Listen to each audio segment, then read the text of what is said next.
Speed news دیکھنے والوں کو السلام علیکم ناظرین، آج ہمارے ساتھ موجود ہیں راولپنڈی اسلام آباد یونین آف جرنلسٹ کے سینئر نائب صدر بشیر عثمانی صاحب اور سرفراز احمد عباسی صاحب سینئر جرنلسٹ ہیں، اور ان سے آج حالیہ جو جلسہ کیا گیا ہے سنگجانی کے پاس، وہاں پہ کافی مطلب ایسی لینگویج استعمال کی گئی ہے تو آج بس اس حوالے سے ہم گفتگو کریں گے اور بشیر عثمانی صاحب سے اور عباسی صاحب سے پوچھیں گے کہ اس کے پیچھے کیا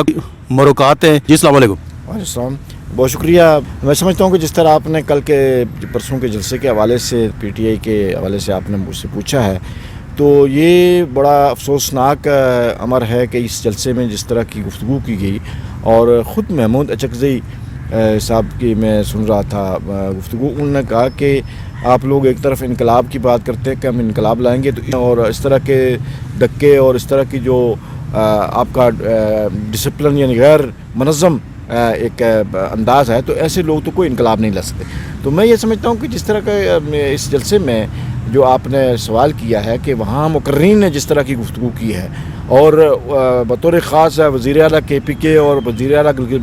سابق وزیر اعلیٰ گلگت بلتستان، ان کی جو تقاریر ہیں وہ قابل افسوس ہیں۔ جس طرح کی انہوں نے پاک فوج کے حوالے سے لوز ٹاک کی، پاکستان کے اداروں کے حوالے سے لوز ٹاک کی، اور پھر صحافتی کمیونٹی کے حوالے صحافیوں کے حوالے سے جو بات چیت کی، تو میں سمجھتا ہوں کہ اس کا تو کوئی ایک اخلاقی حدود و قیود میں رہنے والا بندہ کوئی اس کی حوصلہ افزائی نہیں کرتا، بلکہ ہر کسی نے اس پر اس کی مذمت کی ہے، اور بحیثیت صحافیوں کے نمائندے کے میں بھی اس کی مذمت کرتا ہوں کہ آپ اپنا جلسہ تو ضرور کریں، آپ اپنا معافی الضمیر اس جلسے کے اندر جو مرضی کریں، لیکن آپ اخلاقی حدود و قیود جو ہمارا معاشرہ ہمیں سکھاتا ہے، جو ہمارا مذہب ہمیں سکھاتا ہے، جو ہمارا پاکستان کی مشرقی کلچر جو ہماری ہے وہ ہمیں سکھاتی ہے کہ آپ اپنی ماؤں اور بہنوں اور بیٹیوں کے سامنے بیٹھ کر کس طرح کی گفتگو کر سکتے ہیں۔ تو میں سمجھتا ہوں کہ جس طرح کی وہاں گفتگو کی گئی، وہ تو آپ کوئی انسان جو ہے اس معاشرے کے رہنے والا کوئی فرد بھی اپنے گھر کے اندر بیٹھ کر اپنی فیملی کے ساتھ بیٹھ کر اس طرح کی بات چیت نہیں کر سکتا ہے۔ تو ایک تو یہ بات ہے کہ یہ جلسہ تو مجھے ایسے لگا کہ بالکل پری پلان تھا عمران خان کے خلاف۔ اس کو عمران خان کے حق میں جلسہ نہیں کہہ سکتے، بلکہ اس گفتگو نے سوالات کو اور گہرا کر دیا ہے کہ پی ٹی آئی کی جو اس وقت کی قیادت ہے وہ بالکل عمران خان کی اس پوری تحریک کو، پی ٹی آئی کو ایک اندھے کنویں کی طرف دھکیلنا چاہتی ہے۔ تو میں سمجھتا ہوں کہ یہ پی ٹی آئی کی جو قیادت ہے اس کو اس کا نوٹس لانا چاہیے۔ اگر خود قیادت یہ کرنا چاہتی ہے تو میں سمجھتا ہوں کہ اگر منصوبہ ہے تو پھر ظاہر ہے اس کو تو ہم تبدیل نہیں کر سکتے، لیکن یہ کسی طور یہ جلسہ عمران خان کی حمایت کا جلسہ اس کو نہیں کہہ سکتے۔ عثمان صاحب یہ بتائیں کہ خواتین کے حوالے سے یہ کہا گیا کہ مطلب وہ میں اب اسی الفاظ سے مطلب دہراتا ہوں کہ مینو نوٹ وخا میرا موڈ بنے، تو یہ کون سی لینگویج ہے؟ مطلب ایک ذمہ دار بندہ مطلب کوئی صوبے کا وزیر اعلیٰ تو اس کو زیب دیتا ہے یہ؟ دیکھیں جی، یہ تو وہی میں نے اپنی گفتگو کے آغاز میں کہا ہے کہ ہم یعنی یہ تو ہمارا ملک تو اسلام کے نام پہ بنا ہے، مشرقی کلچر اور روایات ہیں، اور بطور خاص پختونوں کی بہت سی روایات ہیں، بہت قدر کرتے ہیں ہم ان کی پختون بھائیوں کی کہ اسلامی روایات پاکستان کے اندر سب سے زیادہ ان کی اچھی ہیں، کہ وہاں عورت جو ہے وہ پردے میں ہوتی ہے، وہاں وہ بازاروں میں جس طرح باقی جگہوں پہ ہوتا ہے عورتیں اس طرح بغیر پردے کے نہیں جاتی۔ تو میں یہ سمجھتا ہوں کہ یہ وزیر اعلیٰ کے پی کے امین گنڈاپور صاحب نے پہلی مرتبہ اس طرح کی، یعنی ہم نے ایک وزیر اعلیٰ کے منصب کے لیول کے آدمی کی گفتگو سنی ہے جس میں عورت کو ہٹ کیا گیا اور ایسی لوز ٹاک کی گئی۔ اس پہ تو ہم افسوس کر سکتے ہیں، اور جتنی بھی مذمت کی جائے اس کی میں سمجھتا ہوں کہ کم ہے، کہ ہمارے جو سیاسی لیڈرشپ ہے وہ اس حد تک گراوٹ کا شکار ہو گئی ہے کہ وہ جلسوں میں اس طرح کی بالکل اخلاق سے گری گفتگو کر رہے ہیں، اور ایک وزیر اعلیٰ ایک صوبے کا حاضر سروس موجودہ وزیر اعلیٰ، سابق بھی نہیں، کے پی کے کا وزیر اعلیٰ، وہ اپنی تقریر خواتین کو ہٹ کر کے اس طرح کی گفتگو کرے۔ میں سمجھتا ہوں یہ تو بالکل گلی محلے اور اڈوں کے یہ جو لاری اڈے ہوتے ہیں وہاں بھی اس طرح کی گفتگو نہیں ہوتی ہے، وہاں بھی لوگ جو ہے نا متعارف ہوتے ہیں۔ صحافیوں کو بھی نشانہ بنایا گیا؟ جی بالکل، ہم نے اس کا نوٹس لیا تھا، ہم نے اس کا بہت اس پہ مذمتی ہم نے لیٹر جاری کیا, احتجاج کیا, اور اسی شام جو ہے پی ٹی آئی کی لیڈرشپ نے جو ہے اس کی معذرت کی ہے صحافیوں کے ساتھ. پھر ہم نے اس کو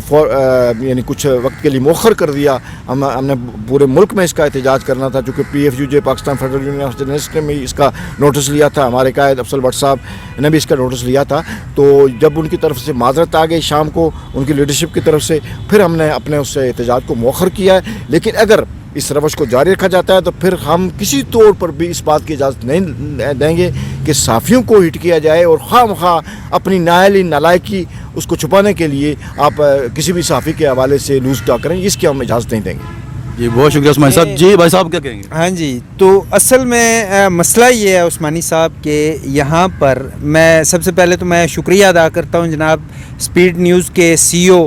اسد کیانی صاحب کا کہ انہوں نے ہمیں اپنے ویوز کو ایکسپریس کرنے کا موقع دیا. Thank you sir.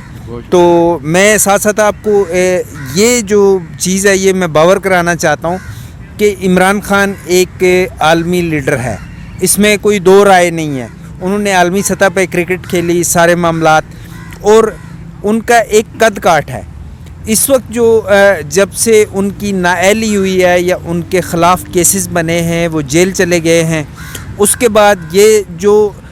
Second tier leadership ہے اس کے ہاتھ میں جب پی ٹی آئی آئی ہے, تو اس کے بعد یہ قطعی طور پہ یہ نہیں چاہتے کہ عمران خان جو ہے وہ دوبارہ اس کے چیئرمین بنے یا ان کو جو ہے کسی بھی طریقے سے رہائی ملے, چونکہ ان کے قد کاٹ کے برابر ان لوگوں میں سے کسی ایک کا بھی قد کاٹ نہیں ہے. تو یہ عمران خان سے بنیادی طور پہ ایک دشمنی آپ اسے کہہ سکتے ہیں. تو اس سازش کو یہ بڑے عرصے سے یہ ساری چیزیں چل رہی ہیں, لیکن اصل جو معاملہ ہوا ہے اس جلسے کا, تو اس جلسے کے اندر آپ یہ دیکھیں کہ کتنا ریاستی اداروں کو ٹارگٹ کیا گیا, پھر اس کے ساتھ ساتھ صحافیوں کو ٹارگٹ کیا گیا, اور اس طرح جو ہے نا وہ تمام ایک ایسا ابال سا آیا ہے کہ جس میں تمام لوگوں کو سوسائٹی کے جو ٹاپ جو سیگمنٹس ہیں ان کو اس طریقے سے جو ہے وہ ٹارگٹ کیا گیا تاکہ عمران خان جو ہے نا وہ کسی بھی صورت جیل سے باہر نہ آ سکیں اور ان کی بدماشی جو ہے وہ قائم رہے. تو خاص طور پہ گنڈا پور صاحب نے جو گفتگو کی ہے خواتین صحافیوں کے حوالے سے, میں اس کی پرزور مذمت کرتا ہوں. اور اس طرح کے لوگ, میں حیران ہوتا ہوں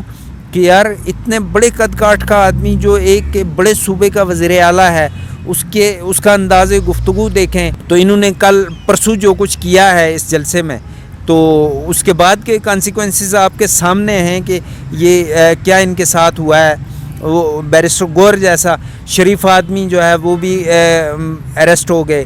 اور پھر شیر افضل مروت جیسا جو ایک لیڈر ہے ان کے درمیان میں, وہ شخص جو ہے وہ کراؤڈ پلر ہے, اس کو بھی گرفتار کر لیا گیا ہے. تو آہستہ آہستہ یہ جو ہے شعیب شاہین جو ہیں وہ بھی گرفتار ہوئے. تو اسی طرح آہستہ آہستہ یہ اوپر سے سیکنڈ ٹیئر پہ آئیں گے, سیکنڈ ٹیئر سے پھر نیچے کارکنوں تک بات جائے گی جو کسی کو بھی سمجھ نہیں آ رہا ہے. تو یہ جو چیز جو میں نوٹ کر رہا ہوں, میں تو یہ اس طرح سے دیکھ رہا ہوں میں. اچھا بھائی صاحب یہ بتائیں کہ یہ سیاست جو مطلب کہ پی ٹی آئی جو سیاست کر رہی ہے, اس کو آپ سیاست کہیں گے؟ اصل میں ان کی ایک مزاحمتی سیاست ہے, لیکن یہ کہ یہ سیاست نہیں ہے بلکہ سیاست سے زیادہ لچر پن ہے. تو اس نے معاشرے کے اندر ایک بگاڑ پیدا کیا ہے. تو اصل جو لیڈرشپ ہوتی ہے نا, لیڈرشپ کی ہر بات کے اوپر لوگ آمین کہتے ہیں, اس کے پیچھے چلتے ہیں, ٹھیک ہے, اس کو اپنا جو ہے رول ماڈل سمجھتے ہیں لیڈر کو. اب عمران خان ہے, عمران خان کو لوگ رول ماڈل سمجھتے ہیں. تو کیا اب اگر علی امین گنڈا پور ایک صوبے کے وزیر اعلیٰ ہیں تو ڈیفینیٹلی کچھ لوگ جو ہے وہ علی امین گنڈا پور کو بھی اپنا رول ماڈل سمجھتے ہیں. تو کیا رول ماڈل اس طرح کا ہونا چاہیے, اور وہ بھی ایک جلسے کے اندر, اور پھر ریاستی اداروں کے خلاف اس طرح سے چڑھائی کرنا, صحافیوں کے اوپر چڑھائی کرنا. تو یہ اس طرح کی جو چیز ہے یہ جو ہے کوئی یہ لیڈرشپ نہیں ہے, بلکہ یہ تو میں اسے لیڈرشپ نہیں کہتا, یا اس طرح کے بندے کو لیڈر کہنا بھی جو ہے لیڈرشپ کی توہین ہے. یہ بہت شکریہ بھائی صاحب, بہت شکریہ عثمانی صاحب. جی تو ناظرین، آپ نے عثمانی صاحب کی اور عباسی صاحب کی گفتگو سنی کہ جو ابھی حالیہ تحریک انصاف کی طرف سے جلسہ کیا گیا، اس میں جو لینگویج استعمال کی گئی وہ انتہائی قابل مذمت ہے، اور خاص طور پہ ہم تو یہی کہیں گے کہ جو صحافیوں کے حوالے سے انہوں نے کہا، تو یہ مجھے سمجھ نہیں آئی کہ یہ ان کے دماغ میں کیا چل رہا ہے اور کس طرح سے کیوں یہ گفتگو انہوں نے کی ہے۔ تو ناظرین، دوبارہ کسی نئے موضوع کے ساتھ آپ کی خدمت میں حاضر ہوں گے۔ اللہ حافظ۔